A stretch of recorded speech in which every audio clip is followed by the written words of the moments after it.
कांग्रेस महासचिव प्रियंका गांधी वाड्रा ने पंजाब में गन्ने की कीमत 360 रुपए प्रति क्विंटल किए जाने के फैसले को लेकर यूपी सरकार पर निशाना साधा है। प्रियंका ने कहा कि भाजपा सरकार ने बीते 3 साल में फूटी कौड़ी नहीं बढ़ाई, जबकि सरकार में आने से पहले 400 रुपए गन्ना मूल्य करने का वादा किया था। अब यदि कोई किसान आवाज उठाता है तो उसे देख लेने जैसी धमकी दी जाती है। दरअसल पंजाब में गन्ना किसान बीते कई दिनों से गन्ने की कीमत बढ़ाने की मांग को लेकर आंदोलन कर रहे थे। सरकार ने किसानों को भरोसा दिया है कि इस नकदी फसल का मूल्य बढ़ाकर 360 रुपए प्रति क्विंटल कर दिया जाएगा, जिसके बाद किसानों ने आंदोलन वापस ले लिया है। मुख्यमंत्री अमरिंदर सिंह ने गन्ने के राज्य परामर्श मूल्य में 35 रुपए प्रति क्विंटल की बढ़ोतरी करने का भी ऐलान किया है। इस पर अधिक जानकारी के लिए हमारे साथ जुड़ गए हैं संवाददाता घनश्याम चौरसिया।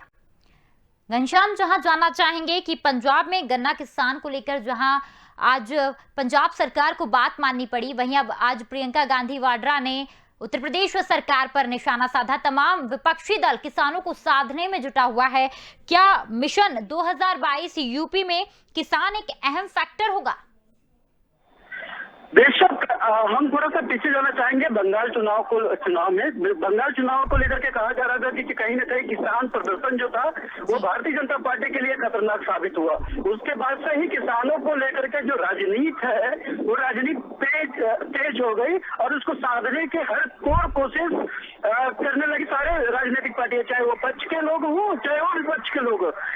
विपक्ष लगातार आरोप लगा रही है किसानों को लेकर के और जो पक्ष है वो लगातार उस पर सफाई जवाब और उसको लेकर के परामर्श कर रहे हैं। तो अभी जिस तरीके से आपने देखा कि पंजाब में किसानों के जो गन्ना मूल्य को लेकर के जो भी वहाँ पे गतिरोध था, उस गतिरोध को शांत करने के लिए वहाँ की सरकार ने रेट को लेकर के वो सुझावों को मान लिया है, उनकी बातों को मान लिया है, शायद उसके दबाव में भी आ गए हो ताकि ये गतिरोध उस सरकार के पंजाब सरकार के खिलाफ लगा। चूंकि आप जाहिर सी बात थी कि किसानों को लेकर के जो जिस तरीके से लगातार जो है धरना प्रदर्शन चल रहा है, लगातार वो दिल्ली के बॉर्डर पे है, तो एक तरफ जो विपक्ष के लोग हैं या फिर केंद्र के विपक्ष की जितनी भी पार्टियां हैं वो सरकार को लगातार घेरने की कोशिश कर रही है किसानों को लेकर के।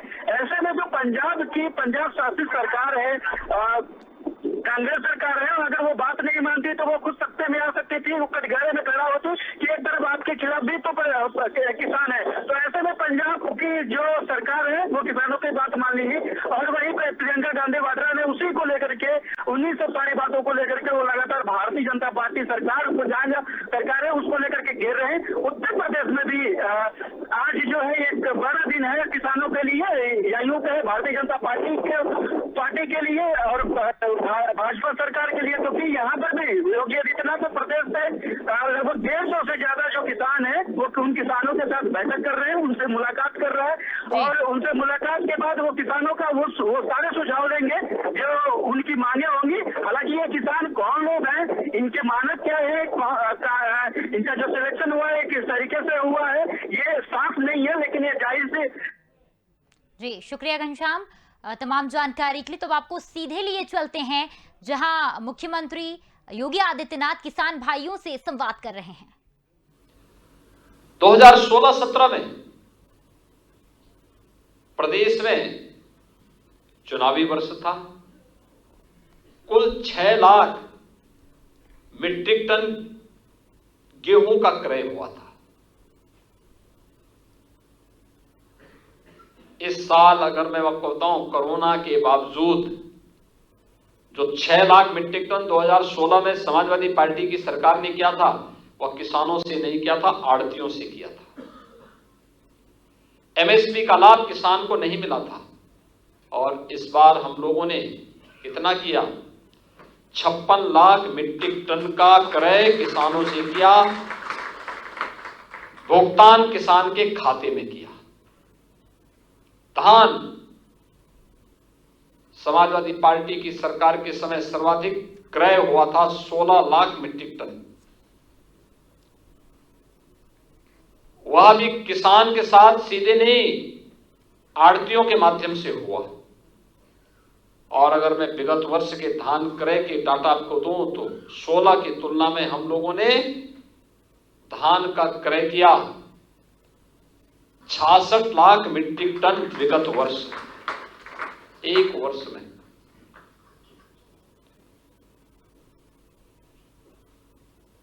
ठीक बोल रहे थे कि गन्ना किसानों का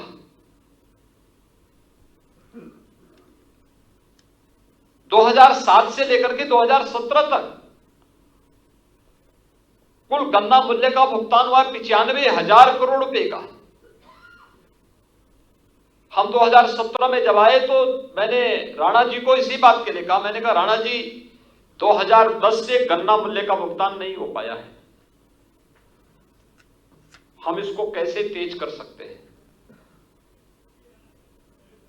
उन्होंने कहा कि नहीं, मैं इसकी बैठक ले रहा हूं, बैठक लेने के बाद फिर हम इसको प्रयास करेंगे कि इन सभी को हम तेजी के साथ संपन्न कर दें। आप सोचिए 10, 11, 12, 13, 14, 15, 16, 17, 8 वर्ष का गन्ना मूल्य का बकाया था।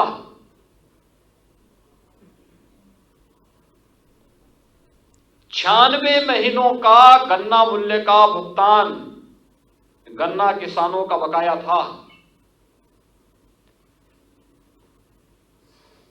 पिछले 4, 4.5 वर्ष के कार्यकाल के दौरान हमारी सरकार ने 1,42,000 करोड़ रुपए का गन्ना मूल्य का भुगतान किया है।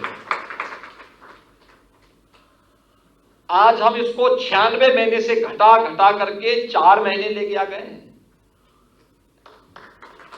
और 4 महीने तक लेने के बावजूद भी हम क्या कर रहे हैं, अब और कम करते हुए इस करंट सीजन का भी 82% से अधिक गन्ना मूल्य का भुगतान हो चुका है।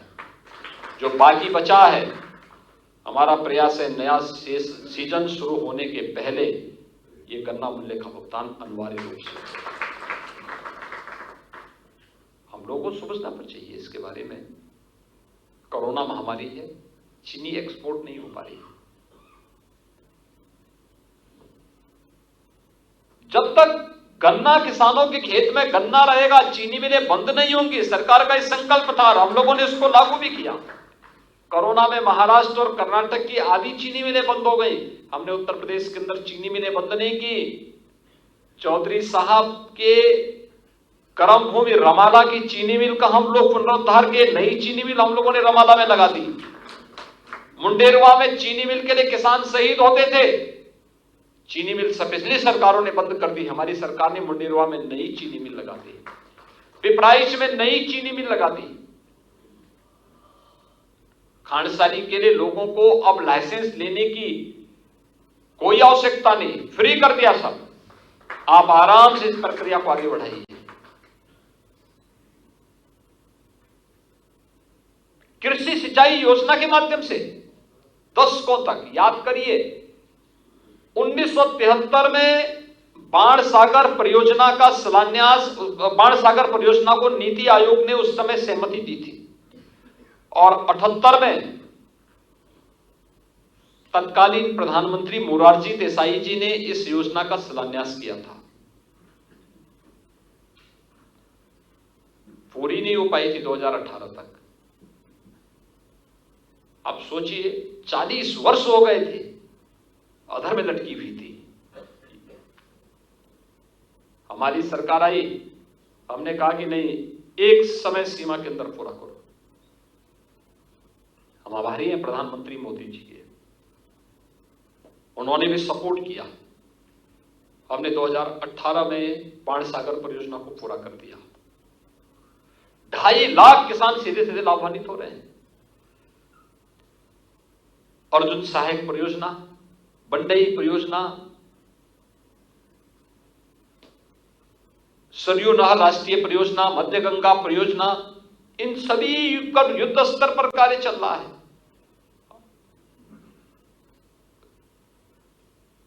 हर एक स्तर पर किसान को लाभान्वित करने का प्रयास।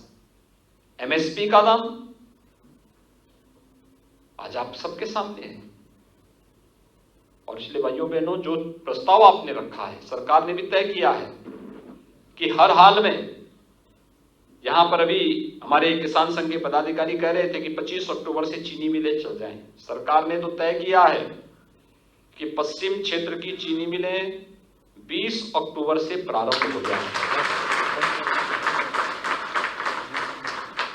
मध्य क्षेत्र की चीनी मिलें 25 अक्टूबर से प्रारंभ हो जाएं और पूर्वी क्षेत्र की चीनी मिलें नवंबर पहले सप्ताह से प्रारंभ हो जाएं। ये 3 तिथियां हम लोगों ने अभी से तय करके इस पर हम कार्य कर रहे हैं। गन्ना मूल्य के बारे में, गन्ना मूल्य का भुगतान नया सीजन आने के पहले हर हाल में हो, लेकिन साथ साथ हमारा ये भी प्रयास है कि गन्ना मूल्य का पिछला भुगतान तो हो ही, लेकिन अब गन्ना किसानों की गन्ना का भी मूल्य कुछ बढ़े, इसके बारे में भी सरकार प्रयास कर रही है।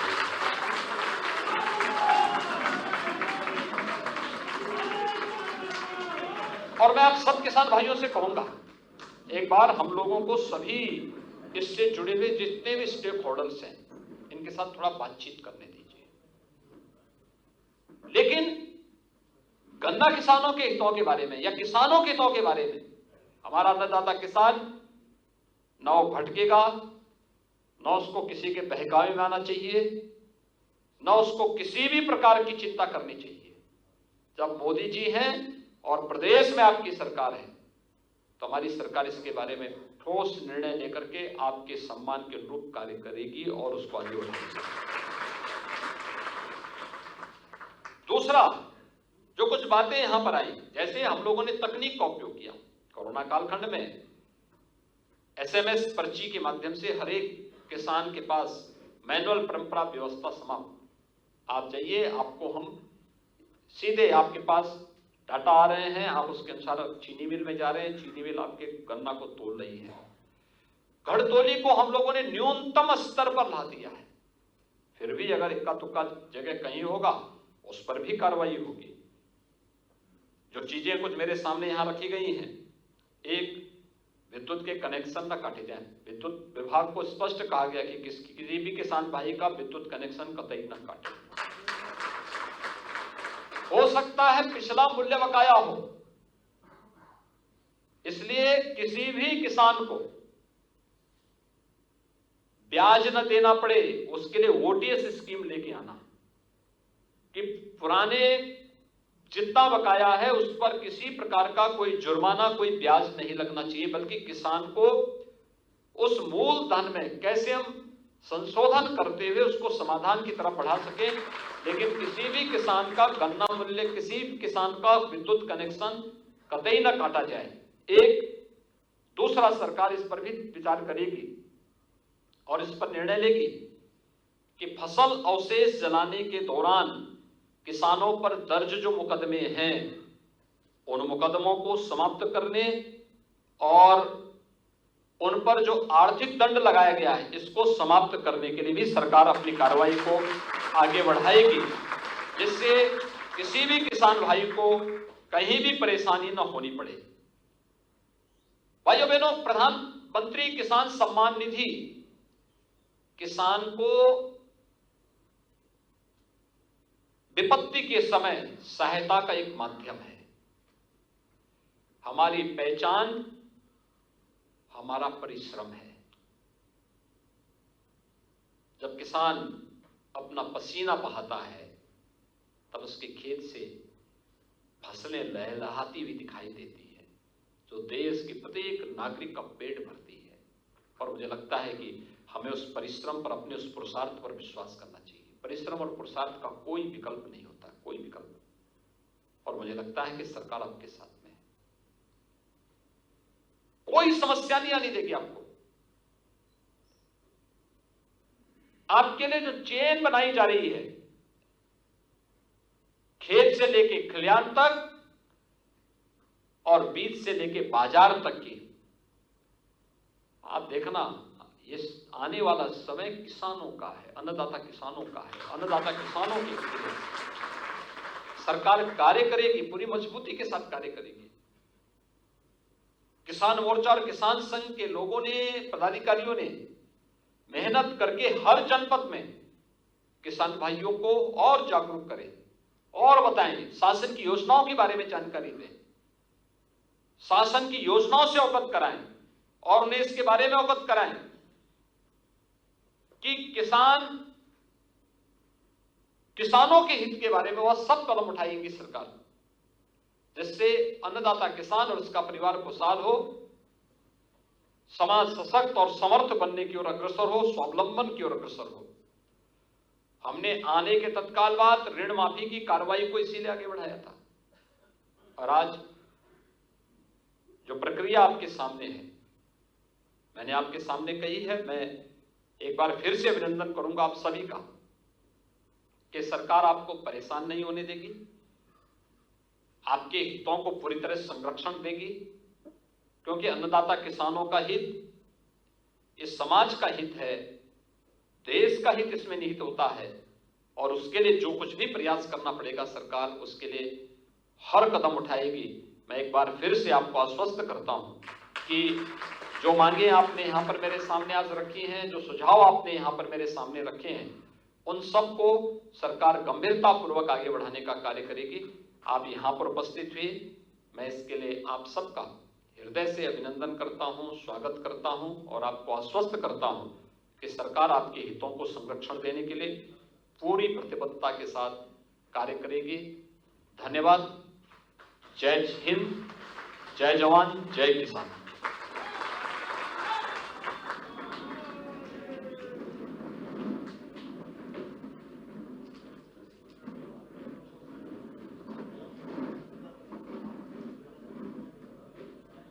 बहुत बहुत धन्यवाद महाराज जी। एक मिनट, आज इस किसान संवाद में जिस मंशा और उद्देश्य को लेकर किसान आए थे, उससे अधिक आप किसानों के लिए कार्य करेंगे, उससे अधिक किसानों की प्रगति के लिए, उन्नति के लिए और उनका अधिक से अधिक लाभ हो, इसके लिए उत्तर प्रदेश सरकार कृत संकल्पित है। पूज्य महाराज जी ने हम लोग को यह आश्वासन दिया है, यह आशीर्वाद दिया है। यहाँ किसान आए हैं आप सभी लोग प्रति आभार ज्ञापित करने के लिए और आदरणीय मुख्यमंत्री जी को भी धन्यवाद देने के लिए मैं प्रदेश के गन्ना मंत्री आदरणीय सुरेश राणा जी को आमंत्रित करता हूं। आदरणीय सुरेश राणा जी।